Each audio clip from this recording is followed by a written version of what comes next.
A fantastic day of racing here at the Valvoline Wakefield 300. The main race of the weekend, the Australian Endurance Championship opener, has been run and won. And for the first time in the 9-year history of this great race, it has been won from pole. Yep, the pole curse has been broken.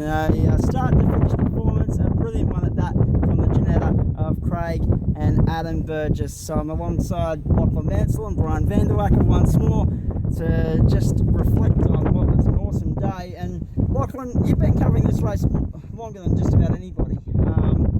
The intensity of that first half of the race and the constant battle between the Burgesses and the Shelleys, that was phenomenal stuff. It was insane, wasn't it? I don't think there was ever more than about 2 seconds separating the two cars, apart from the first safety car when they first came in for their first compulsory pit stop, where the Burgess team did their stop a lap later than the Shelleys. Apart from that, they were nose to tail pretty much the whole way through. It was just unbelievable intensity between two cars, which we've never seen before in a 300 anywhere. Yeah, exactly right. It was a very warm day. It started out nice and cool and cloudy, and we thought, oh, hang on, the rain's going to come again, but we've got a beautiful sunny afternoon here. The race was run in completely dry conditions and very muggy conditions, Brian van der Wakker. It would have been not only hot up in the commentary box, just so we know what that's like, but nice and warm for the drivers as well. Yeah, it came through about midway through the day that we actually got that sunshine that ended up squeaking through, which was great to see. And we didn't have a repeat performance of the weather that we had yesterday in that qualifying session, which would have probably been nice in some respects. It would have spiced it up a little bit in terms of the race, but we didn't need weather in the end because it was a drama central race anyway. Yeah, exactly right. And speaking of drama, yeah, there were only 2 cars that finished on the lead lap. Yeah, we didn't get the grandstand finish, but I think overall the race was pretty damn good, Lachlan. As a rule, the middle stages have often lulled into periods of processional play where there hasn't been much happening or there hasn't been much to talk about apart from pit stops, but this year there was a little bit of everything right throughout the course of the afternoon. There was intrigue all the way through, and even when it looked like the battle for the lead was pretty much sorted out, there was still other points of interest up and down the field, whether it be battles within divisions or different cars experiencing mechanical problems at different times. So that meant that Brian and myself on the commentary had something to talk about pretty much all the way through. Exactly right. Your first 300, how'd you enjoy that? Absolutely loved it, actually. Yeah. They're good, Zach, aren't they? yeah, they're great fun. I love endurance racing, and it's always a lot of fun to be had. So, and like Lachlan just mentioned, there was actually something to talk about all the time throughout that race, because there was so much actually going on. So, no, I had a lot of fun, thoroughly enjoyed it, and can't thank the management staff enough for giving me the opportunity. Yeah, exactly right. They're a rebuilding phase here at Wakefield Park. A lot of people know that already, but certainly put on one hell of a show this weekend that they can be proud of. It was only one race, Lachlan. In many respects, we have had much enjoyment covering 2 races in the past, but I think the one race system really worked well this year. It did, and even though there was a big disparity in performance between the fastest and the slowest cars in the field, it was still well inside the 137% that CAMS would consider to be acceptable. So that's still a smaller speed differential than you might get in an event like the Bathurst 12 Hour, for example. And that traffic management situation made it really interesting, particularly during that opening stint when the Burgesses and the Shelleys were battling for the lead. At different times, one car or the other would get a better run through the traffic than the other one, and the margin would ebb and flow as a result. And so, that kept the level of interest really high. And I have to say as well, the driving standards for both the faster cars and the slower cars were exemplary. I think there were only 1 or 2 incidents where cars came into contact, and no safety cars triggered as a result of contacts between cars. Only 2 safety cars in the whole race, both of which were caused incidentally by Terry Denver. Terry's going to love you mentioning that, but it's only 2 safety cars and a big green flag run to the end. And when I asked Craig and Adam Burgess at the end if they considered that to their advantage once the Shelleys departed the scene, they didn't really favour it one way or another, but in retrospect, you look at the statistics, they don't lie. The fact that we had a long green flag run towards the back end there, and we didn't have the Shelleys in contention because they'd retired, it really fell right into the ballpark for the Burgesses, didn't it? Yeah, that's exactly right. I mean, they probably would have preferred racing towards the end with the Shelleys, as they always do, because if you're going to have a nice straight-out fight, you may as well do it with the ones that, you're most fighting on the circuit, and it probably would have felt a little bit maybe sweeter and better for them once they actually took that checkered flag. But, they did a tremendous job. They stayed out of drama all day, and it's just the luck of the gods sometimes in motorsport. Unfortunately, there's more lows than what there is highs in this game. Absolutely. And unfortunately it was a low today for the Shelleys, but they'll bounce back on a professional outfit. Great combination, and we'll see them back here in this event again in 12 months' time. And we'll see them at the Winton 300 in 8 months' time as well. It's hard to believe it's only 8 months away, of course, or 8.5 actually, because it's in the middle of November. It's weird having the 300 in the middle of February. But just on the Shelleys, still a very impressive set of numbers for Jake Shelley here. Despite the fact that he couldn't become a 4-time winner, he's still the only guy with 3. Exactly right, and the other statistic which is probably more impressive is that in all the 300s that they've done, starting back in 2011, they've done every 300 at both Wakefield and Winton, and they did the Queensland 300 last year as well. This is the first DNF that they've ever recorded. That is a pretty impressive stat in its own right. But just on the Burgesses as well, Brian talks about motorsport, the highs and the lows. Well, the Burgesses, this is a victory that they richly deserve because they've been through the tough times. The first 3 goes that they had at the Wakefield 300, they DNF'd. Yep. 2014, they finished, I think, 18th because they had mechanical problems throughout the race. Last year, their first run in the Geneva, they DNF'd it again. Finally, they seemed to get the reliable package underneath the Winton last year where they came second. So for them to finally come through and take a race victory, they worked hard for it. They know what it's like to go through the tough times, and I know that this will feel particularly sweet because of that.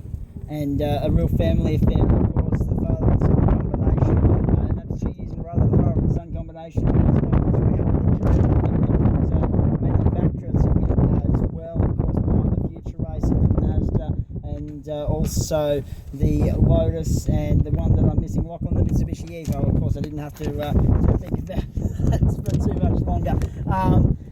And I know you were making note, Brian van der Wakker, about the constant lead changes and the leaders right throughout the course of the afternoon. There was a lot of chopping and changing, wasn't there? There was. I'm not in fact entirely sure. You caught me off guard as to how many there were in the actual end, because I know there was plenty. I think it's probably on our sheets of data at the moment, isn't it? Actually, towards the bottom. I'm not entirely sure. So you might know the figure. No, it's not, unfortunately. It only says 2 safety car periods. Right, yes. So, I mean, we had 5 before we actually reached the halfway point of this race, which was fantastic. So we still saw plenty, towards the end, and also, once we saw those pit strategies work out as well. So plenty of lead changes, which was great to see, and always a lot of fun to be had in the 300.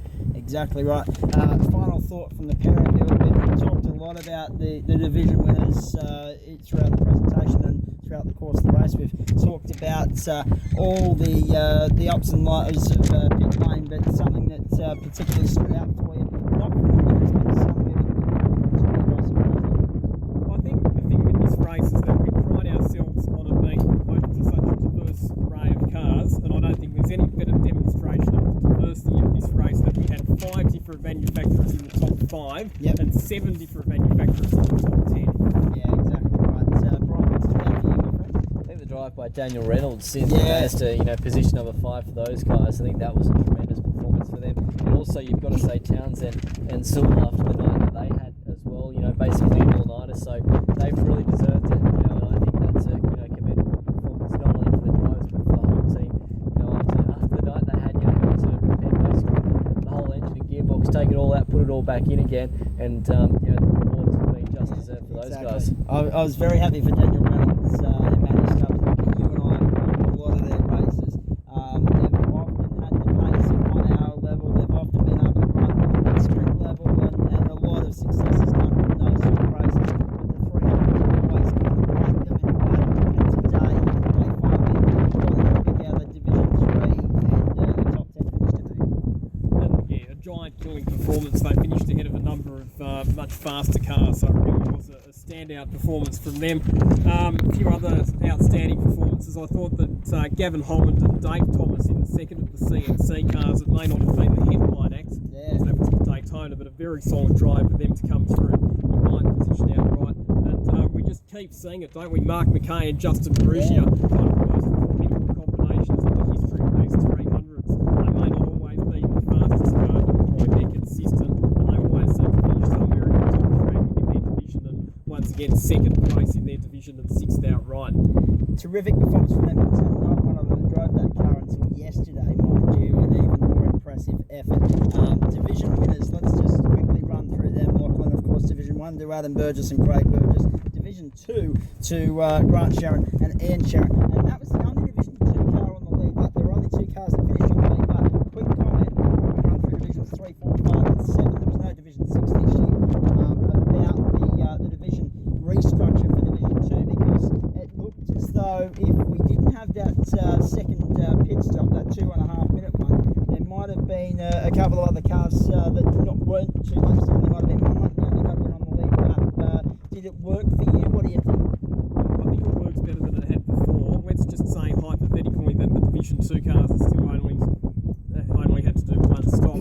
I reckon the Sharons probably would have won it by a lap or more over the Burgesses. So I think that the new division structure probably gave us a closer and more competitive race than what the previous system did. And of course a few Division 3 cars in the top 10, which is a great reflection of that. So excellent stuff. Running through those divisions, of course, Division 3 to Reynolds and Stubbs, and you can run us through the other 3.